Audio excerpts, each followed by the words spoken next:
Hi, everyone. I'm Kelly O'Horo, and this is Adaptable Behavior Explained. Hi, everybody. I'm Kelly O'Horo, host of Adaptable Behavior Explained.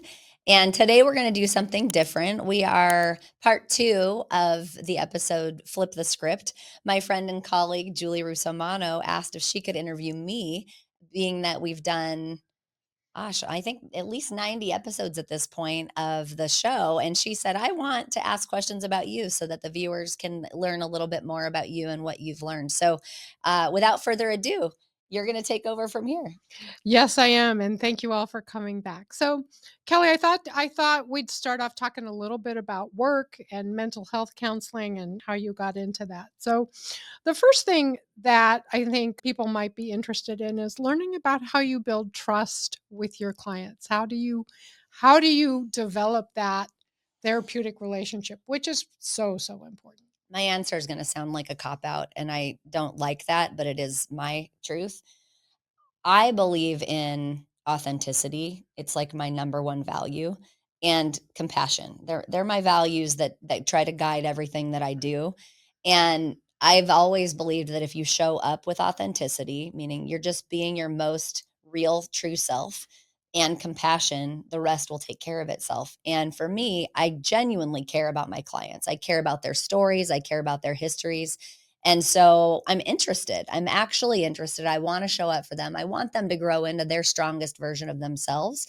And so for that, I think that how I build trust and confidence and rapport is by being that person who cares genuinely about someone else. And because I care, I think that there's a felt sense of that. Clients will feel that, and that builds trust more quickly. I don't think there's something that you can do. It's about being something. And for Mhm. me, it's just being real.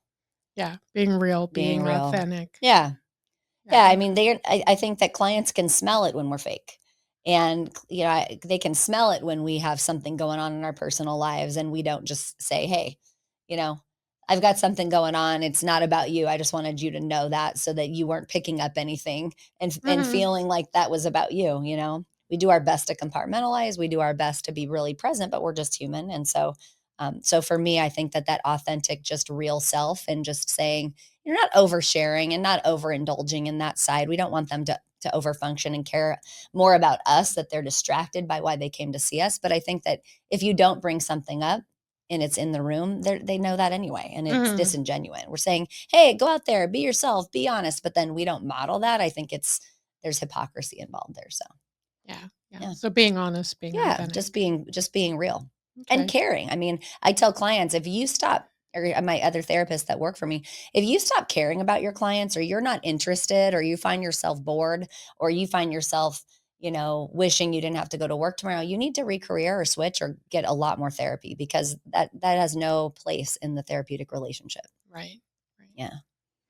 So when we think about the field of mental health and hmm and counseling, what's happening right now in the field that excites you or kind of scares you? I mean, I think my answer is going to be the same for both, and that's AI.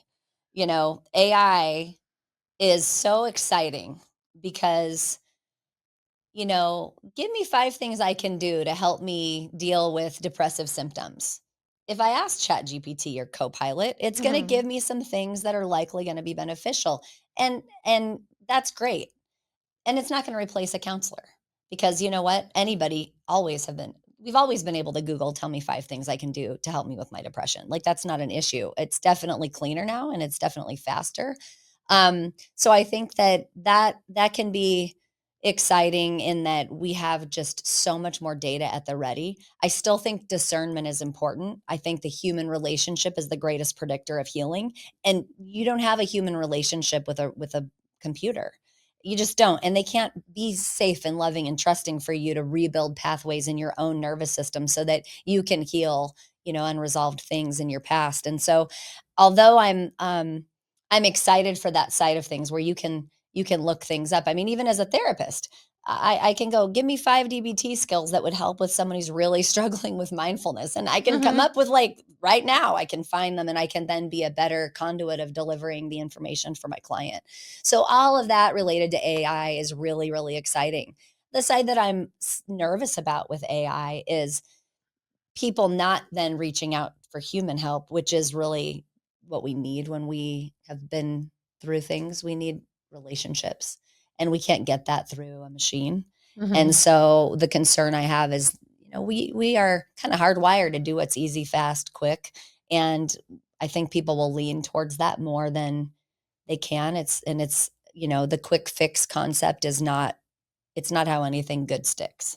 And so I think there's a little bit there that I don't want people to become over reliant with AI and forget that the human relationship is necessary for our growth, Yeah. you Yeah. know? Yeah. So I would say that's both.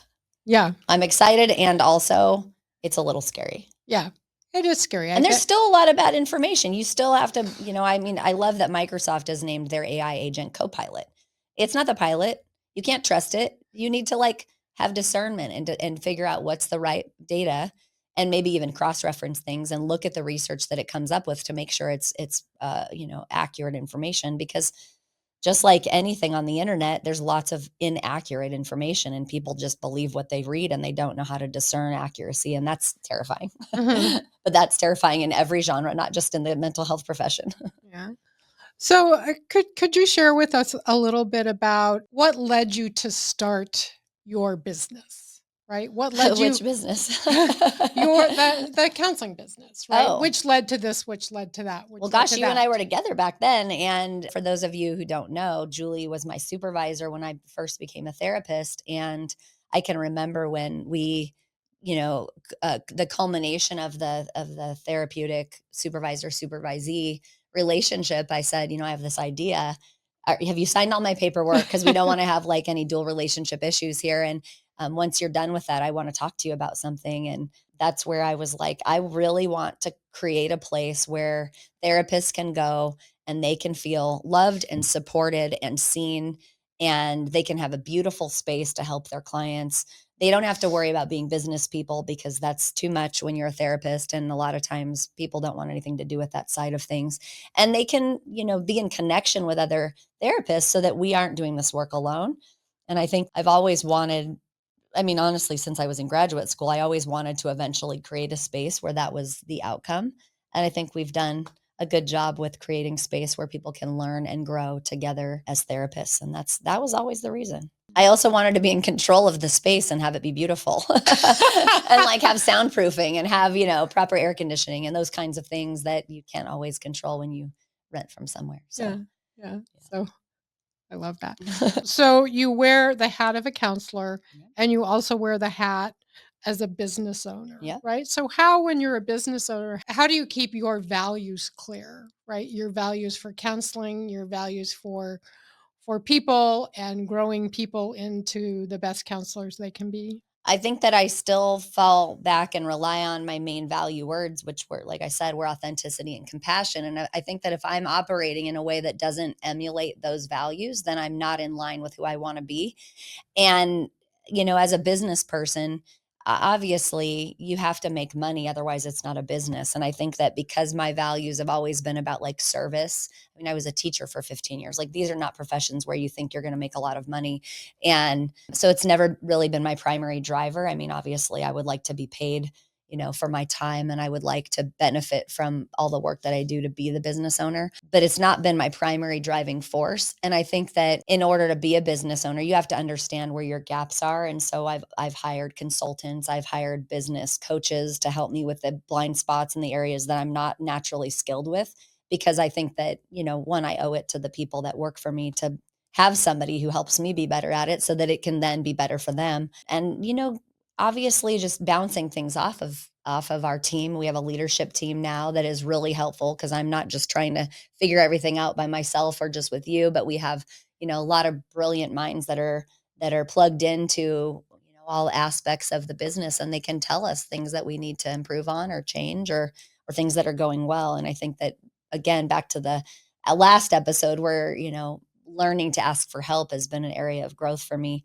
That's what I have to do as a business owner as well, is recognize I can't do it by myself, and I don't want to. I really don't want to. So one of the things that we often support our clients with is walking through, right? Is seeing where a change needs to be made and making that change, and it's scary, right? Totally. And you had a bunch of different careers in your Mhm. life. You've recareered a couple of times. Right. You've started a business, a podcast. You're starting, an app for Mhm. therapists and stuff. So how have you walked through the fears, right? And how has walking through the fears changed Mhm. as you've gotten older, Sure. wiser? I'm assuming you're Yeah. older and I mean, I wiser. don't get older. I just pretty much stay the exact same Okay. age, but um no, I think that I used to be a little bit more leap and then look, where I leaped and hope for the best and maybe trust in my capabilities to figure things out as I go along. And I did more of that at the beginning. I mean, we took out a huge loan to start the business, and we like it was crazy just thinking about the risk that we took to start Infinite. And then when I think about what I didn't know, I mean, it was a lot of risk. Like I really didn't know what I was doing. I hadn't ever been a business person, and I'd been a counselor for 5 seconds. Like I really didn't know. I just knew that I'm a strong leader and that I look out for people, and those two things could be beneficial as a business owner and leader. But I really didn't know much else. So when I think about fear, I mean, gosh, I'm always afraid. I'm always afraid. Every time I run a basic training course, I'm afraid, like, are we gonna have enough people? Is it gonna be a strong enough, delivery of the content that they're gonna employ what they learn? Or is it gonna be a waste of their time? I mean, I'm always walking through fear, thinking about the software company. Will it benefit us at Infinite? 100%. I'm positive about that. But will I know how to get it out so that other people can benefit and it will be awesome? Therapist Genie is going to launch in, probably a year. And I don't know really what steps to take between now and then to make that happen, but I know that we're going to do it. And yeah, I'm scared shitless. I mean, it's terrifying. We've got a lot of money dumped into that I'll be paying off forever if I don't figure out a way to get people to also want to buy it. But that said, I mean, nothing good comes without risk. And I don't know. I feel like when there's a way to try to make something better, I want to try to do that. And generally speaking, that's really how I've done everything. Okay. Yeah. So, what does success mean to you professionally and personally? How do you define success? You know, when like when we were at retreat last weekend and I see all these beautiful healers together connecting with one another and in gratitude for the time we got to spend together and getting to know each other on a more deep personal level. Um and that there's, that we don't have high turnover, and that we get to have people remain in our company working to help heal others for some time. To me, that's what success looks like. It would probably look more successful if I could figure out how to achieve a little bit more balance. I'm getting better, but I'm still not great at balance. I still work too much. um, but that said, I don't know many business owners that don't, and I don't know if part of like the attribute that makes you want to get in the arena and take charge of all these things is also part of what you don't know how to relinquish when it's time. And so I think that's an interesting balance that I'm discovering now. Um, we've set things up at the business now so that there's more people to be relied upon, and that feels really good. I don't feel fear about that. I feel Okay. excited about that. Mhm. But I think success would mean everything would run smoothly operationally even if I wasn't there. And that scares me. That scares me because it's my baby. I wouldn't want anything to happen to it, because not just because I would experience a sense of failure, but because I feel like a lot of people rely on that, and I Mhm. don't want to let people down.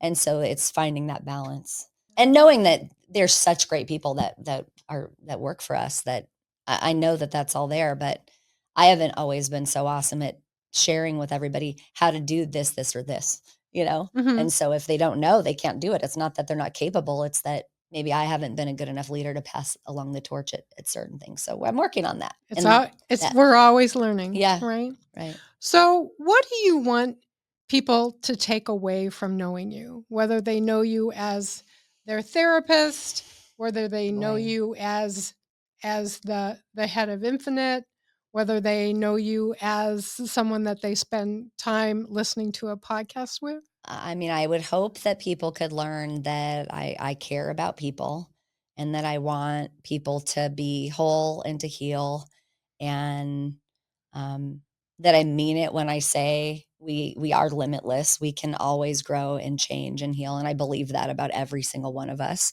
and that we can't do it without love. And so when we show up without love, it's counterintuitive to safety, to vulnerability, to trust. And so when I say, at the end of the show, lead with love, it'll never steer you wrong. That's just as much a reminder for myself as it is for the people that are listening, because I know so deeply that if we don't show up with love, what's it all for? Yeah. I'm just looking at your face right now and I can see how deeply that is meaningful to you.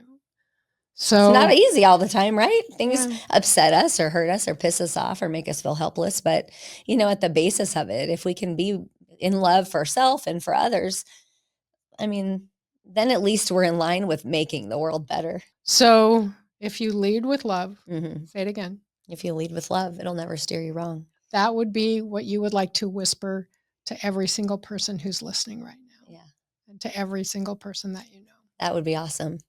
Like, leave the world better. Yeah. And love does that. Yeah. Yeah. Love does that. Love Not does much that. else does. Not No. much else consistently has more power than love, you know? And so through fear, through pain, through trauma, love is the thing. And we did an episode, Justine and I did an episode about like self as the therapist. And I think that's important to just remember, like, we need to bring love as ourself as the therapist. And I think that, I want people who come into contact with me or know me in a closer way to feel loved, to feel like love is something they deserve. And even if they don't know me, but they listen to the show or they learn from teaching or whatever it is that I'm doing, I hope they feel loved or cared for, and know that they deserve it. Yeah. And I guess this is an unfair question because this question is going to be like, which of your kids is your favorite? But Depends but on who pisses me off. Taylor's in the back raising her hand. She's like, me. I'm like, usually. right. Well, besides Taylor being your favorite. So there's therapy and there's teaching and there's the podcast and there's running the business, there's the creation of the software company. Which which one feels like in any given moment it gives you the most back? Gosh, that's the hardest question ever. Yay. Yay me. Hardest question ever. Being a business owner doesn't give me much back compared to like being a therapist and or teaching other therapists how to be better therapists. I would say those two pretty much run neck and neck. I'm excited about the software company. It is going to be revolutionary for therapists. It is going to change the way we are able to do this work and make us so much better. And I feel excited about that. But that's not the same as like touching another soul and helping them find in themselves how like wonderful and worthy they are. And I get to see that as an instructor. I get to see that through people's practicum experiences. I get to see that obviously in the therapeutic relationship, and when people, you know, feel so good about who they've become or returned to when they've been able to bring down their armor and bring down their walls and be able to show up in relationships with vulnerability. I'm like, how does it get better than that when you can help someone be in relationship with love, and it trickles down and it ripples into their families, into their parenting, into their friendships, into their, if they're a boss or if they're an employee, like when people heal from therapy, it spreads through their whole life, and it's such a collateral benefit. Like, that feels so good to be able to be part of that. And I get to do that as a teacher as well, because not only am I helping one person as a therapist find their way back to their true most original self, but when I teach therapists how to be better at being a therapist with EMDR training, I'm like, it's more full force multiplication. So that's really exciting too, to be able to go, gosh, not only am I now, helping these 20 clients, but if I'm helping therapists become better teachers or better therapists, now I'm helping them become better at helping their 20, 30, 40, 50 people. So it feels like a more exponential force multiplication of skill sets. But both things I would say give me a lot of joy and I have a lot of fun. I think there's less one on one stress as a teacher because the responsibility isn't as great, the liability isn't as great. Mhm. So I think that you don't have to be as intentional, thoughtful, or careful because what you say as a parent, to a student has less responsibility, although not maybe less impact, if that makes sense. Yeah. But like if I misstep with a client, I mean that can be malpractice. If I misstep as a teacher, and I got feedback that said that wasn't cool or whatever, that I did that, I can address it, more head on and recognize people can take it or they can, leave the course or they can not tell people to take my course, but it's not like as personally responsible. I don't know if Mhm. that makes sense. You're Yeah. a teacher too. Yeah. Like, Yeah. do you know what I'm saying? Yeah. Well, so for me, it's kind of like the visual that I have with what you said. It's like when you throw a pebble into a pond, right? And Mhm. how the ripple just spreads out to the Right, end. And I think about teaching and the things that we do for a larger audience is like throwing several pebbles right, in, right? And this ripple affects this ripple affects this ripple. And right, that's just so beautiful to right, me, and it's so for me, it's very grounding to right. be able to do that. Yeah. They both With have that such special benefits and also it's nice to change skill sets a little bit. I mean, I've always said that I'm the teacher as far as the counseling room, it's just another classroom. Mhm, It's just teaching you a different set of skills and then also having a little bit more nuanced connection with the person while you're working with them. But it's teaching. I mean, even with EMDR therapy, adaptive information processing model, it's a learning theory. And so we're always teaching anyway, but I think that it is a little bit of a different energy level and there's also something really cool about like a lot of feedback. If I have 10 people in a course or 20 people in a course and they're all going, wow, that was so cool, or this or that, or they're all benefiting, there's like really cool energy that gets to come back to me and it's a little bit it's more grand, mhm. but all of it's really fun. I feel lucky to get to do all of it. No, that was a very long answer to your question, It was the perfect length of the okay, answer to my okay. question. So my next question is if you were to interview young Kelly, what would you wanna ask young Kelly? What would you wanna find out from young Kelly? My brain went to like advice I'd give young Kelly, not questions I'd want to ask young Kelly. I was like, I'll tell you what I'd tell her. Um, I think that really getting curious about what motivates behavior is important. And I would want to know, why? Why do you want to do this? Why do you want to do that? And let's get really clear about it. Because I think as a beginning counselor, I thought it was about giving advice.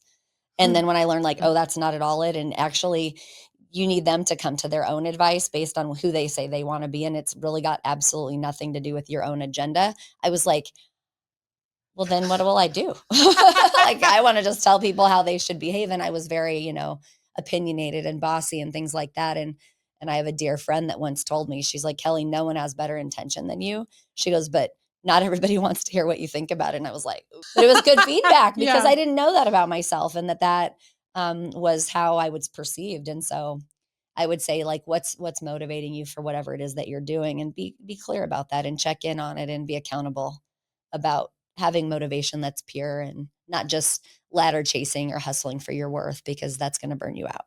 yeah, And I did hit a point at that point when it was really motivated that way. Like maybe if I do this next thing, it will be good enough. And it never is because that's coming from inside of you. And yeah, no matter what you do or how impressive you are, it doesn't fill that thing you're looking to fill about worth and self until you get good with that. And just know right. I'm worthy whether I laid on the couch today or whether I, built a pond. Both things are worthy because I am worthy because I am. That's it. You don't have Yeah, to do anything for that. So I think that I would want to really be interested for my young self to constantly be checking in with what's your motivation? okay. Yeah. We're gonna flip the script on that question. What do you think young Kelly would wanna say to you where you are Young at Kelly this would want to point in your say to life? me, Yeah, like without the wisdom I currently have more fun. Don't forget to play. yeah, Like you're more of a badass if you have balance than if you're just always killing it. And I think I didn't know that really for a very long time. I mean, I was not as integrated. And so I thought if you play, then you're foolish or you're, not responsible or people won't take you seriously. And I think that when I was younger, there was different seasons where I probably played more than it seasons of my, adulthood. And now I'm trying to return to more play, you know. I mean, we tried as parents to like offer our kids opportunities to have fun, and we would take them camping and skiing and trips and things like that. I mean, we did a lot to try to like cultivate experiences and play. But with so many kids, there was a lot of managing as opposed to just being and being Mhm. silly. And I think now, now that we're empty nesters, I'm trying to just like give myself permission to play, and we are members of a yacht club in San Diego, and we haven't really been very involved with it because we haven't had our boat located at the actual yacht club, and we've recently moved over there. And I've been there quite a bit this last summer because summer's awesome in San Diego and summer's not awesome in Phoenix. And so I've been trying to be This there. just in. I know everybody's surprised. I know that this is news for you. And it's been at this balance of like missing my kids and my grandkids and wanting to be with them, but also realizing like I've dedicated so much time to service and being there for people. And I really haven't spent like very much time in my adult time just playing. And so it's funny because I went to this bingo night, which I thought was so funny. It was at the yacht club, and it was so fun. And I looked around and I was like, this is summer camp for grown-ups. Like it's just silly, goofy, be fun, let your guard down, don't be in charge of anything. And I'm like, it's the season to do more of that for sure. So I think my young self would need to tell my older self, don't take yourself so seriously. Don't forget how to play. Not everything's a big deal. Don't sweat the small stuff, and it's all small stuff, and it'll just chill out a little bit. I think that's what I would have told her. Okay. So Yeah. it sounds like you have learned a lot about work-life balance. Eh, It is a constant effort. right. It is a constant like reminder like wait, it's okay to just not always be hustling and working and stuff. Yeah. Well, and I think that's the interesting thing about balance, right? Mhm. Is to stay balanced, we're always making micro movements Right. to make sure that we're not too far one way or the Right. other. Yeah. Right. And being in line with our values is like figuring out what does that look like and everything. So, yeah, I would say that's the biggest piece is make sure you play. Make sure you Yep. play. All right. Well, so I would like to thank you for playing Yeah. with me. Yes. So I think this was valuable. I think Yeah. people would love the chance. Well, hopefully they'll love this chance to get to know you a little bit better Well, thank and you. the playful side and all the wonderful things about you. So I really appreciate you allowing me to flip the script on you today. Thank you. So I thank appreciate the you. opportunity to do it. And it's funny because I always want this show to be like a value add.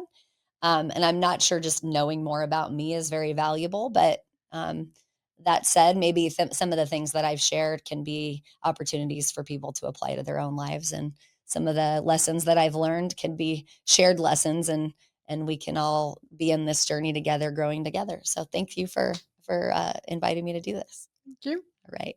So we hope that you had fun with this one and found some insights that were valuable. And I appreciate you tuning in. So thank you so much. If you liked the episode, please let us know by liking. Make sure you subscribe and maybe make some comments or share. And if there's other topics you want me to talk about, please let me know because I'm always down to make sure we meet the needs of our audience. So until we meet again, don't forget to lead with love. It'll never steer you wrong.